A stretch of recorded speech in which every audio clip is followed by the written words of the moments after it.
Assalamu alaikum students. I hope all of you are doing good. Welcome to your physics lecture of class 9th. Today we will start unit number 4, that is turning effect of force. Turning effect of force is also called torque. Students, torque एक ऐसा phenomena है जिसके around body move करती है, means rotate करती है about their fixed axis. अब कोई भी बॉडी है लाइक फैन है, उसका एक्सिस मिड में से फिक्स्ड होता है और उसके फैंस के जो विंग्स हैं वो मूव करती हैं अपनी ही एक्सिस पे रहते हुए। मींस उनका पिवट पॉइंट जो है वो फिक्स्ड रहता है और उनकी बॉडी रोटेट करती है about their fixed axis. Same इसी तरह व्हील है, व्हील का एक्सल जो है वो फिक्स्ड होता है और व्हील जो है वो रिवॉल्व करता है अराउंड इट्स एक्सिस। सेम इसी तरह एक और एग्जांपल है टॉर्क की, डोर। अब डोर का जो एक्सिस है वो तो फिक्स्ड होता है, बट डोर ओपन या क्लोज हम इजीली कर सकते हैं क्योंकि वो अपने ही एक्सिस में फिक्स्ड है। तो कोई भी ऐसी क्वांटिटी जो अपने एक्सिस में फिक्स्ड रहते हुए किसी बॉडी को मूव करवाए तो उस फिनोमिना को टॉर्क कहते हैं। That is called turning effect of forces.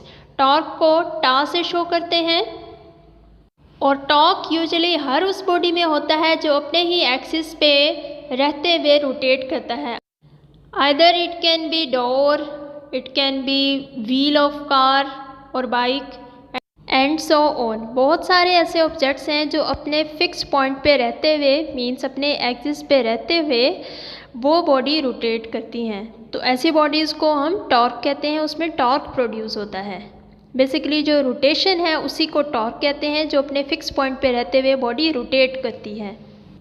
Torque को समझने के लिए एक एग्जांपल को कंसीडर करते हैं। अब इसमें एक वेज है उसको कंसीडर किया है और उसके ऊपर एक हॉरिजेंटली एक स्केल जो है उसको एडजस्ट किया गया है। तो जिस पॉइंट पे वो स्केल एडजस्ट होगा वो पॉइंट उस स्केल का एक्सिस ऑफ रोटेशन है, मींस वो पॉइंट फिक्स्ड हो जाएगा। अब हमने इस स्केल पे फोर्स अप्लाई करनी है जो कि हम थोड़े से डिस्टेंस पे फोर्स अप्लाई करेंगे ताकि रोटेशन क्रिएट करे। बेसिकली जो सेकंड एरो है वहाँ से हम इस पे फोर्स अप्लाई करेंगे और फिर ये रोटेट करेगा। अब जिस पॉइंट पे फोर्स अप्लाई करेंगे वो पोजीशन वेक्टर होगा, मींस वो मूवमेंट आर्म होगा। मूवमेंट आर्म बेसिकली जो डिफरेंस होता है, जो डिस्टेंस होता है एक्सिस ऑफ रोटेशन से लेके पॉइंट ऑफ एक्शन तक, यानी कि जिस लाइन पे आप फोर्स अप्लाई करें जिस पॉइंट पे, उस पॉइंट से लेके जहाँ पे उस बॉडी का एक्सिस ऑफ रोटेशन फिक्स्ड होता है वहाँ तक का जितना भी डिस्टेंस होगा उसको पोजीशन वेक्टर जो कि स्मॉल आर से रिप्रेजेंट कर रहे हैं और उसको मूवमेंट आर्म कहा जाता है। तो टॉर्क बेसिकली डायरेक्टली प्रोपोर्शनल है फोर्स के, जितनी ज़्यादा फोर्स अप्लाई करेंगे उतनी ज़्यादा टॉर्क प्रोड्यूस होगी। And torque is also directly proportional to the position vector, means moment arm. जितना दूर मोमेंट आर्म होगा, जितना ज़्यादा उस एक्सिस ऑफ रोटेशन से मोमेंट आर्म होगा उतनी ज़्यादा टॉर्क प्रोड्यूस होगी उस बॉडी में। तो स्टूडेंट्स, टॉर्क बेसिकली दो फैक्टर्स पे डिपेंड करती है, फोर्स पे एंड मोमेंट आर्म पे। तो according to this condition tau equals to F cross R. आप मोमेंट आर्म को एल से भी शो कर सकते हैं। बेसिकली डिस्टेंस होता है length between two points from axis of rotation and the line of action of forces। तो टॉर्क का यहाँ से फार्मूला हमें मिलता है F cross R, that is the cross product of force and movement arm। Now here students we will understand the movement arm। Movement arm is denoted by small r with the arrowhead। The distance between the axis of rotation and the line of action of rotation is called movement arm। वो distance जो axis of rotation के दरमियान हो, means किसी भी body का जो axis जो कि फिक्स्ड होता है उस एक्सिस से लेके और वो पॉइंट जहाँ से आप फोर्स अप्लाई करते हो जिसकी वजह से बॉडी मूव करती है, इन दोनों पॉइंट्स के दरमियान जितना डिस्टेंस होगा या जितनी लेंथ होगी हम उसको मूवमेंट आर्म कहते हैं। टॉर्क बेसिकली क्रॉस प्रोडक्ट है मूवमेंट आर्म का और फोर्स का। और फोर्स यहाँ पे वेक्टर क्वांटिटी है क्योंकि फोर्स की डायरेक्शन होती है। तो अगर फोर्स डायरेक्शन में इन्वॉल्व है तो टॉर्क जो है वो वेक्टर क्वांटिटी होगा। और बॉडी जिस एंगल से रोटेट करती है उसके लिए टॉर्क का फार्मूला है tau equals to F R sine of theta. Theta यहाँ पे एंगल है जिस एंगल से बॉडी रोटेट करेगी।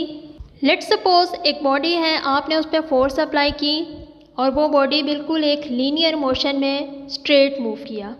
तो यहाँ पे जो एंगल है, एंगल यहाँ पे 0 होगा क्योंकि बॉडी ने रोटेट नहीं किया, बिल्कुल स्ट्रेट बॉडी ने लीनियर मोशन में मूव किया। तो tau equal to R F means F R sine of theta, तो थीटा यहाँ पे 0 हो जाएगा।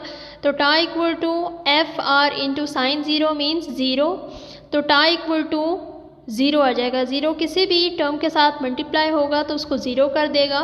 तो एंगल 0 अगर हो किसी बॉडी का तो वहाँ पे टार्क भी 0 होगा। अगर आप बॉडी को मिड में से पुश करेंगे, फोर्स अप्लाई करेंगे, तो विदाउट रोटेशन वो एक लीनियर पाथ को फॉलो करेगी। बट अगर आप उस बॉडी की फोर्स जब अप्लाई करेंगे उस बॉडी पे, तो एंगल चेंज करके फोर्स अप्लाई करेंगे तो उस बॉडी में रोटेशन क्रिएट होगी। अब जैसा ये केस है, इस केस में जब आपने बॉडी को एक एंड से फोर्स अप्लाई किया तो यहाँ पे theta equals to 90 degree means 90 degree के साथ आपने उस बॉडी को पुश किया और बॉडी ने रोटेट करते हुए 90 डिग्री एंगल बनाया। तो जब आप इसको फार्मूले में पुट करते हो, that is tau equals to F R sine of theta, तो साइन 90 यहाँ पे हमारे पास कैलकुलेटर में अगर आप पुट करें, ट्रिग्नोमेट्रिक रेशियोज़ हैं जो कि 1 के इक्वल होता है, तो 1 multiply by F of R equals to F of R. तो tau equal to F R, F is the force और and R is the moment arm. Torque is the vector quantity और जो torque का unit है ऐसा unit that is newton metre. The formula of torque is the cross product of force and moment arm. Tau equals to F into position vector that is are. Force का unit newton होता है जबकि R is the total distance from the axis of rotation and the line of action of forces. Other sense it is also called the length from axis of rotation to point of line of action of force. So R is represented by the unit of R is meter, that is also called the length. तो length का unit जो है या distance का unit है वो metre होगा और फोर्स का यूनिट न्यूटन होगा। तो टॉर्क का यूनिट हमारे पास जो ऐसा यूनिट बनेगा वो न्यूटन मीटर